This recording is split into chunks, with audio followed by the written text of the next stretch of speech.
All right, guys, welcome back to another video. We got a lot to talk about, but let's start off here talking about a new Xbox policy that has a lot of people annoyed. So we found out the other day that it looks like Xbox is going to be blocking third-party accessories that are not licensed by Xbox. We know about all those third-party accessories that have those made for Xbox logos on it. Those have all been officially licensed and those will still work. But there are a bunch of accessories that you can use on the Xbox consoles that don't have that, and Xbox is now beginning to block those. They put out a statement here confirming this, and here is what they say. Microsoft and other licensed Xbox hardware partner accessories are designed and manufactured with quality standards for performance, security, and safety. Unauthorized accessories can compromise the gaming experience on Xbox consoles, Xbox One, Xbox Series X and S. Players may receive a pop-up warning that their accessory is unauthorized. Eventually, the unauthorized accessory will be blocked from use to preserve the console gaming experience. And then you can go over to xbox.com/accessories to get the list of all of the accessories that are going to be supported on the Xbox platform. Now, this originally started when this Xbox user here actually posted this picture, was the warning that they did receive, saying that a connected accessory is not authorized. Using unauthorized accessory compromises your gaming experience. For this reason, the unauthorized accessory will be blocked from use on November 12th, 2023, because I believe this is when they're going to start blocking them in the beginning of November. So this has a lot of people annoyed, and Xbox's explanation here for quality standards of performance, security, and safety is one that is pretty hard to buy. I think at the end of the day, the real reason they're blocking this is just because they don't want to lose any money from third-party manufacturers that aren't going through their program and having to pay the royalty fees to Xbox who get in that program itself. Now, like they say, all of the third-party stuff that is licensed for Xbox are going to work like this here. This is the Hyperkin Xenon, which is the Xbox 360 replica controller, which I actually really do love. And all of that stuff. I mean, most people use those third-party accessories, but there is a bunch of other accessories that will not be able to be used anymore. A lot of unique stuff that was available, people were buying them and using them, and those essentially are all going to be cut off from the Xbox platform. I don't know why they're doing this other than chasing that bottom line and trying to make more money. You would think at the end of the day, they must have some sort of data in the back end that is showing them they are losing a significant amount of money with these accessories that they aren't getting any royalties paid to them for. And I would have thought it couldn't have been that big because they have so many made or designed for Xbox accessories, but that probably is not the case. I don't see why they would waste their time doing this and pissing people off if it wasn't a significant chunk of money that they did not want to lose on. I disagree with that. I think this is definitely an anti-consumer move, and we're kind of seeing more and more of this throughout the industry. Xbox, at the beginning of the generation, one of the things I praised it on was just as being open for people to kind of tinker with their Xbox and do what they want. And they've kind of always been like that in terms of emulation and giving people the developer mode, because when you cut people off, you try to block them from doing things, they're going to find a way to do it, and they're going to get around the system. They're going to hack the system. And I thought giving a developer mode is a genius thing to stop people from actually trying to go in and break the console stuff and then show people all of these different hacks that they can do. Give them that access to the developer mode, and it will probably deter them. They pay the $20, but you see things like emulators that were being used on the developer mode, which were really good on the Xbox, being able to play GameCube games, Nintendo platform games, PlayStation games, PS1, PS2, all that type of stuff. And what was really cool recently was that you could actually access and play these emulators in the retail mode. You didn't actually have to get into the developer mode. There was a Discord and everything. You go ahead and download that and use these emulators. And then Xbox found that and cut them off. And this was something that I thought, again, it was one of the advantages I thought of the Xbox platform, where they didn't really care too much about the stuff. They knew people wanted to tinker. They knew people would use their Xbox for kind of doing different things, and they just let it go. Whereas you would see Nintendo cracking down like crazy. They are probably the worst for it. You see PlayStation cracking down, and they don't give their developer mode access to their users. So they're going along that direction as well, and we'll see if this goes on to any other things that Xbox will not want you using that isn't officially licensed, either first party or third party. But I mean, again, For me, I don't have any of these third-party accessories that aren't licensed, so it doesn't really affect me, but I'm sure there's a lot of people out there that will be pissed off. All right, now let's jump over here to some good news for Xbox. As we know, Starfield has been very successful since the launch. It is a phenomenal game, and I feel like it really did live up to the hype that people were expecting. And I think it is going to be that generational RPG that I said they had a chance to capitalize on here and make this one of the greatest games, one of the greatest RPGs, make it that Skyrim that people are playing for 10, 11, 12 years, and getting people always talking about it and looking at it, and then being able to release all of the different editions of the game and stuff. And I think Starfield is going to end up being that. I think it will be that successful. We have some more numbers here for the Xbox ecosystem, and specifically looking at monthly active users, and it really does show you the power of Xbox Game Pass, the power of a big high quality game jumping into the service. You can see the list here. Starfield ranks second in September behind only Fortnite for monthly active users, which I think is absolutely phenomenal. You think of a game like Fortnite, you think of a game like Call of Duty, which is actually ranked at number 3, and then even at number 4 is Grand Theft Auto 5, then Minecraft below that. You think of these games, these are games that consistently have high monthly active users. I would say I have a much broader range of a user base that actually want to go out and play those games. You have people from kids to adults and everything in between that play Fortnite and play Grand Theft Auto and Minecraft and those games there. But Starfield, yes, is popular. Yes, is Bethesda, but it is a big open world RPG from them that definitely has a specific type of gamer that they are targeting. And for it to land at number 2 monthly active users in September, I think is phenomenal, even though it was a very hyped up first party release.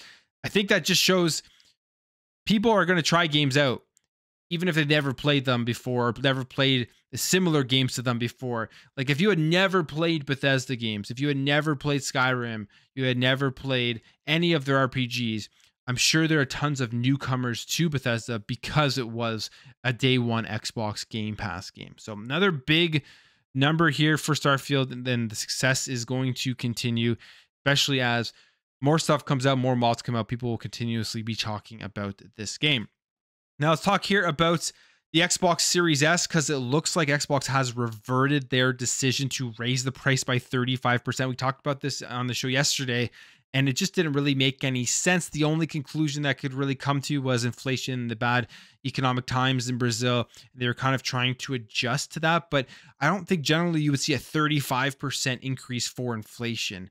So that was a little bit off-putting, and a lot of people were confused about this. A lot of people were against it, and it looks like Xbox actually has responded and reversed the decision to raise the price by 35%. As of right now on the Brazilian Xbox store, this is actually live, you can see the price is back to normal. So I'm guessing they looked at the feedback, saw how pissed off people were, and then put the price back down.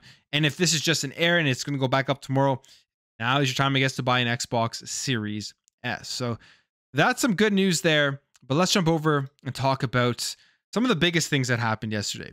First of all, PlayStation 2023 has been a bad year. There's just no other way to spin this. If you're a PlayStation fanboy, you're a PlayStation fan, PlayStation's 2023 has been bad. They had Spider-Man 2 just released, which is their bright spot, but the rest of the year has just been bad in every sense of the word, in terms of the games that released from first party, in terms of their business side of things, where they lost their battle against Activision Blizzard. It almost seems like all of their resources went into that and they kind of forgot about everything else.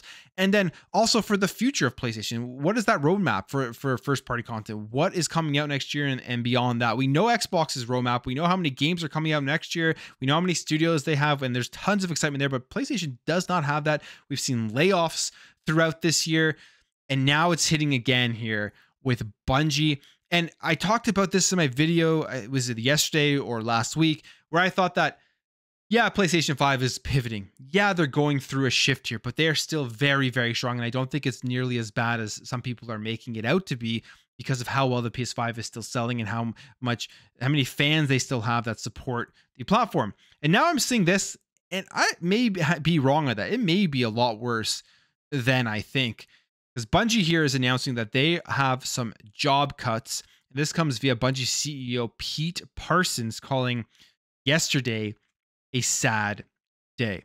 I'll just go through this. Here is what he says. He says, "Today is a sad day at Bungie as we say goodbye to colleagues who have all made a significant impact on our studio.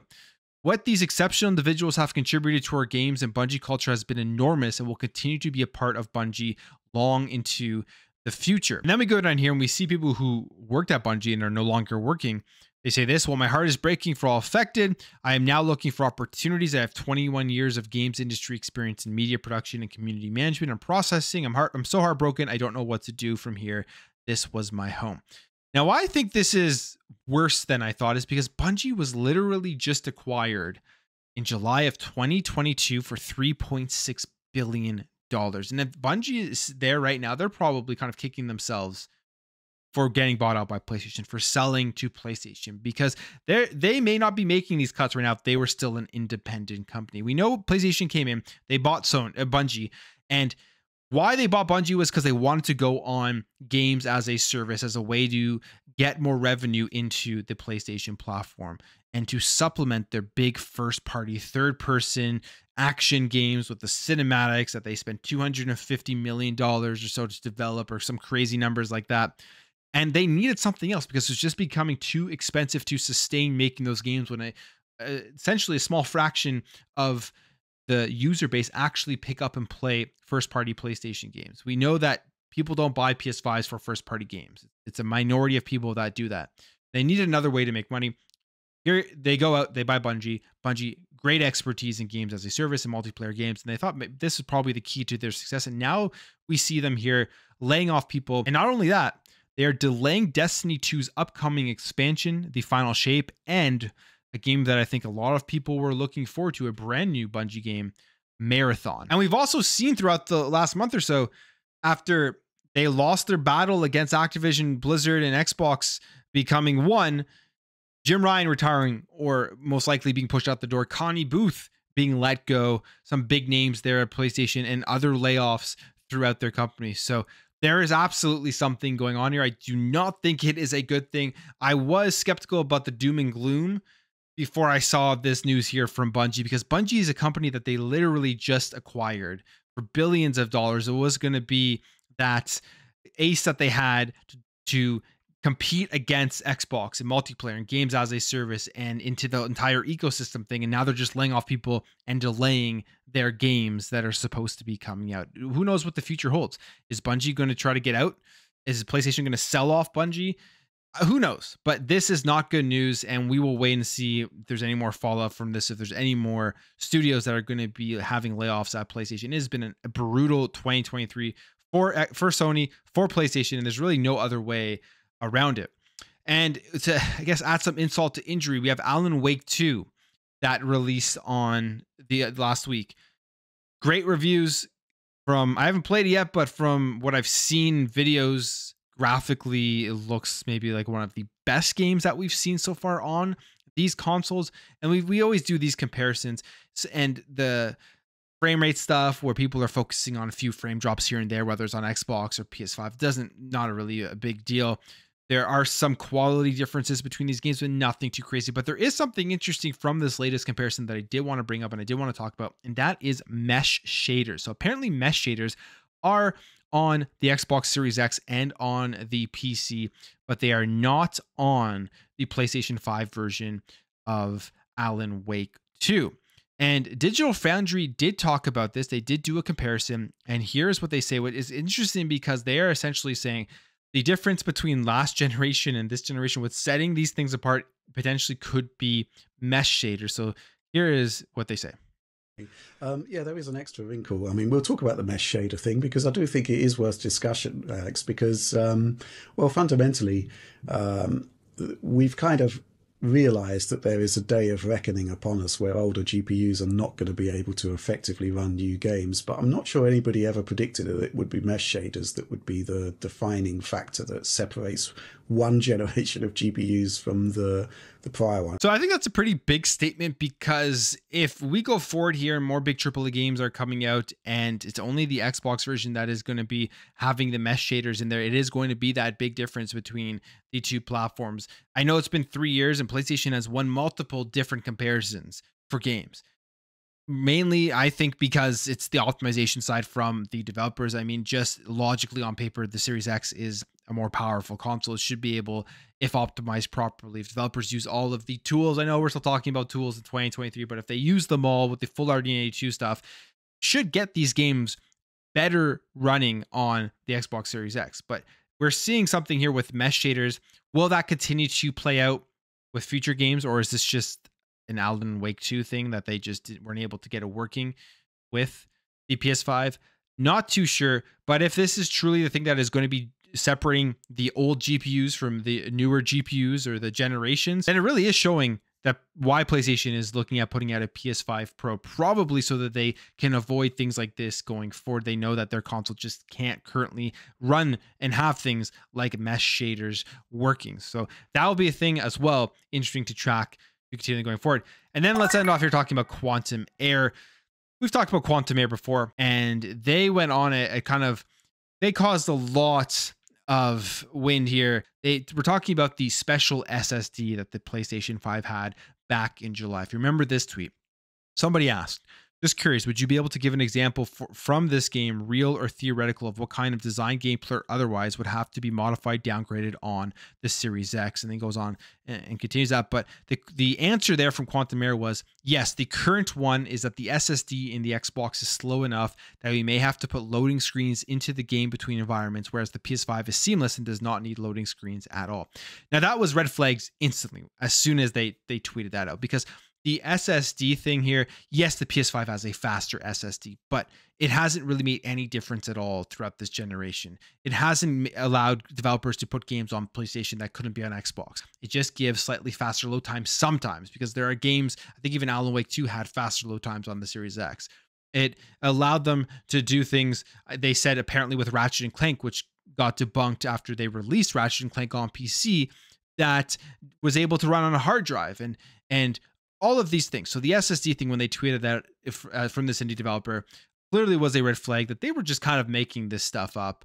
They probably could get this game no problem running on the Xbox platform. And now the game has released, and it is apparently one of the worst games to release this year.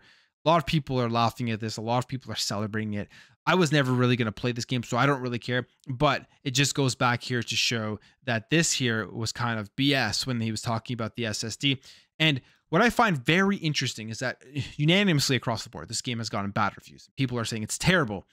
Quantum Air comes out here on Twitter and says this. They say, "We are proud of our game and actually take all the criticism as a compliment to be judged against AAA budget games, when we clearly are indie with a small budget, which creates limitations.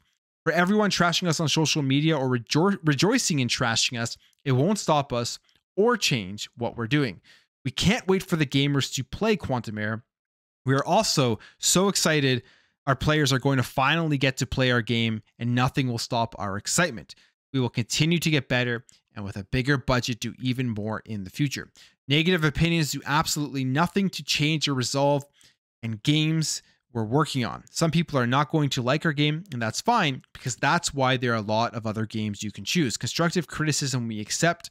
The gamers, we are not modern gaming. We are more old school, and QE is meant to be explored and figured out on your own after the tutorial." So they got there, they kind of just ignore all of the actual real criticisms that people are throwing at this game after they had caused this whole thing with the SSD back in July, and are essentially saying, we're going to continue to push forward even though the game is bad no matter what, even and not even look at the criticisms that people are giving to us because they're judging us against games with a AAA budget, which pretty crazy to see.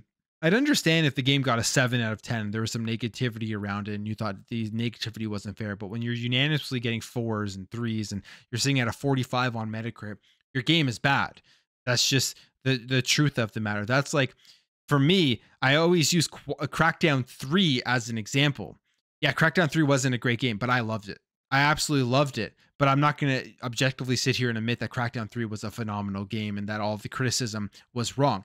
Same thing with Redfall. Redfall was a bad game at launch. I haven't played the new update yet, but it was a bad game at launch.